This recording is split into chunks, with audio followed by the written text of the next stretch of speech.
Hi, my name's Hannah Yule, and I'm going to reflect a little bit about my experiences in the Foundations of Leadership course. So, to begin with, I had always thought of myself as someone who's really good at working with people.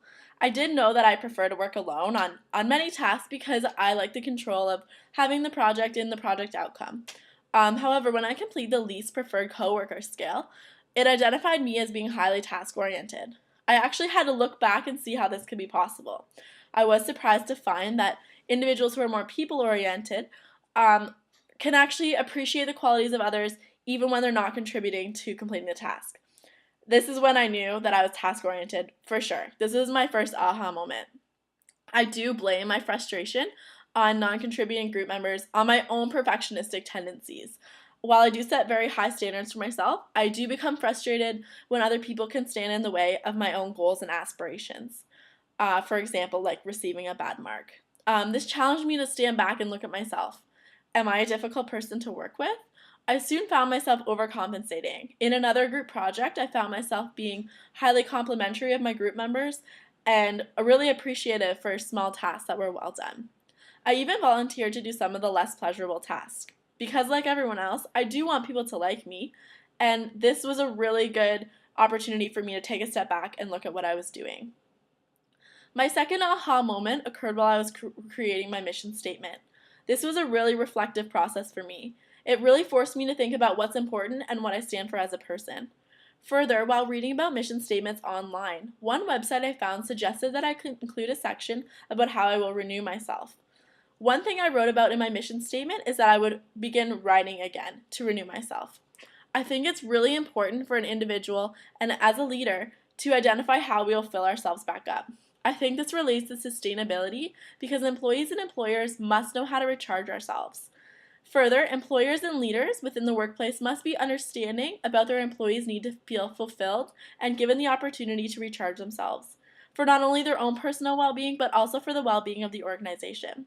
Caring about and getting to know your employees is crucial to creating a sustainable working environment because overworked and underappreciated employees will not be putting their best foot forward for the organization.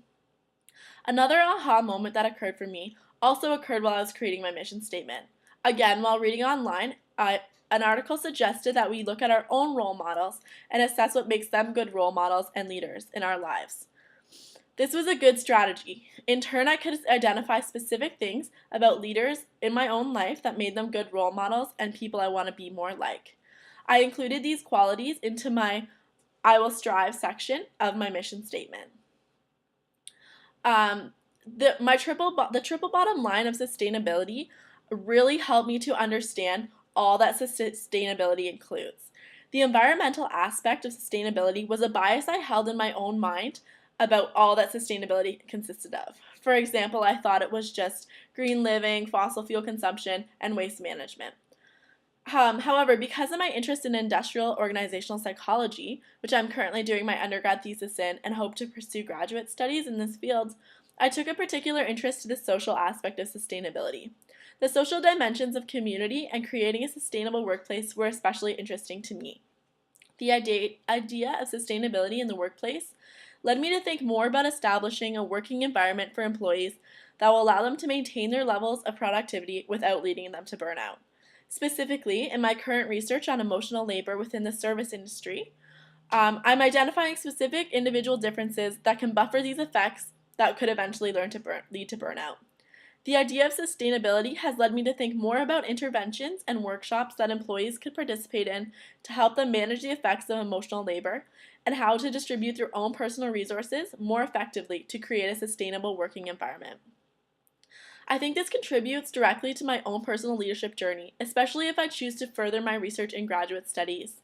However, within the field of industrial organizational psychology, creating a sustainable work environment is a very relevant topic.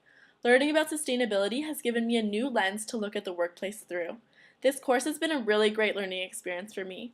I really appreciate the optimistic approach that the professor has taken to teaching us about sustainability. She has really made me feel like this endeavor is not out of reach for us.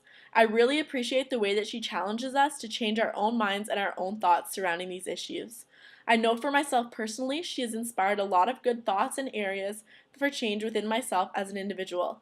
I really appreciate her perspective on failing. As a perfectionist who has a fear of failing, she really made me think twice on Tuesday when she told us that if you're not failing, you're not trying.